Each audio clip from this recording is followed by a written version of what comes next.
Hello students, आज हम पढ़ेंगे एक्सचेंज ऑफ गैसेस के बारे में। प्रीवियस वीडियो में हमने पढ़ा कि कैसे ब्रीदिंग के दौरान, इंस्पिरेशन के दौरान ऑक्सीजन हमारी बॉडी एल्वुलाई के अंदर एंटर करती है और एक्सपिरेशन के दौरान कार्बन डाइऑक्साइड एल्वुलाई से बाहर जाती है। तो अब हम हमारे जो लंग्स है वो वेंटिलेटेड हो चुके हैं, ऑक्सीजन आ चुकी है। अब हम देखेंगे कि उनका एक्सचेंज कैसे होता है वेरियस साइट्स पे। एक्सचेंज टू प्लेसेस पे होता है। Primary exchange occurs at the alveoli और ब्लड कैपिलरीज के बीच में जो एक्सचेंज होता है उसको हम प्राइमरी एक्सचेंज कहते हैं। Other exchange occurs between blood and the tissue. तो सबसे पहले हम प्राइमरी एक्सचेंज के बारे में देखते हैं। जो एक्सचेंज होता है वो एक डिफ्यूजन मेम्ब्रेन बनी होती है, उसके बीच में होता है।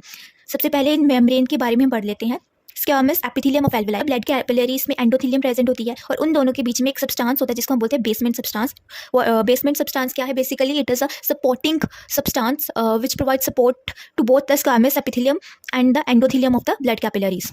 ठीक है, तो अब मैं इसका थोड़ा डायग्राम दिखा देती हूँ। सो डिफ्यूजन मेम्ब्रेन की ओर देखूँ, ये देखिए ये एल्वुलाई है, एल्वुलाई के बाहर स्क्वामस एपिथेलियम प्रेजेंट है। ठीक है, और this is endothelium of capillaries, blood capillaries, और in between two there is the presence of the substance called the basement substance. What is basement substance? Basically it is a supporting substance which provides support to the epithelium of the alveoli and endothelium of the blood capillaries. So this is a diffusion membrane, consists of 3 portions. We are clear with our diffusion membrane. Now अब हम देखते हैं कि diffusion of gases होता कैसे है। 3 factors पे depend करता है diffusion. Partial pressure of the gases, solubility of the gases and thickness of the membrane. So function में हेल्प करता है गैसेस की, that is the pressure, partial pressure of the gases. Partial pressure of gases, partial pressure क्या होता है? Individual pressure of a gas in a mixture of gases is called partial pressure. अब क्योंकि हमें पता है हम रेस्पिरेशन और ब्रीदिंग की बात कर रहे हैं, तो हम मेनली बात करेंगे, हमारा फोकस रहेगा ऑक्सीजन और कार्बन डाइऑक्साइड के बारे में। So this is the partial pressure of oxygen and partial pressure of the carbon dioxide.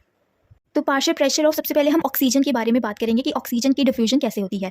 देखो बाहर जो एटमॉस्फेरिक एयर है उसमें ऑक्सीजन का पार्शियल प्रेशर है 159 और एल्वुलाई में जो पार्शियल प्रेशर है ऑक्सीजन का वो है 104। सो इस तरह से so oxygen will diffuse from high partial pressure to the lower partial pressure, that is it will come into the alveoli. अब देखो ऑक्सीजन जो है एल्वुलाई एयर में कितनी हो गई है? 104 mm मरकरी। अभी हम कार्बन डाइऑक्साइड की बात नहीं कर रहे हैं, अभी हम पहले सिर्फ ऑक्सीजन की बात करेंगे।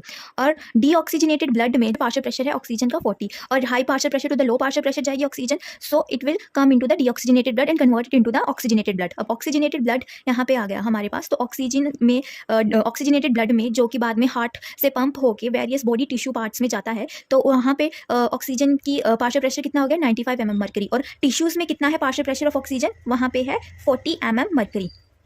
सो अगेन यहाँ पे फिर से सेकंड डिफ्यूजन हो जाती है एंड सेकंड टाइम जो एक्सचेंज ऑफ गैसेस हमने पढ़ा था कि वो कहाँ पे होता है? ब्लड और ऑक्सीजनेटेड ब्लड और टिश्यूज में।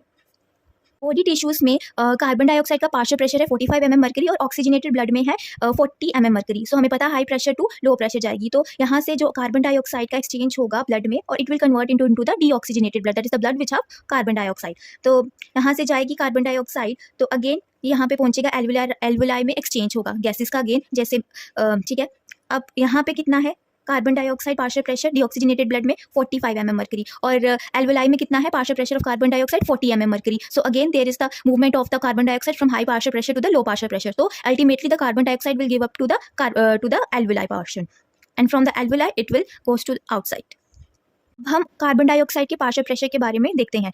देखो जैसे एल्वुलाई में it is 40 mm mercury carbon dioxide का और एटमॉस्फेरिक एयर में 0.03।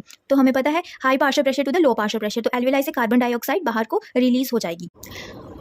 सेकेंड फैक्टर के बारे में बात करते हैं, that is the solubility of gases.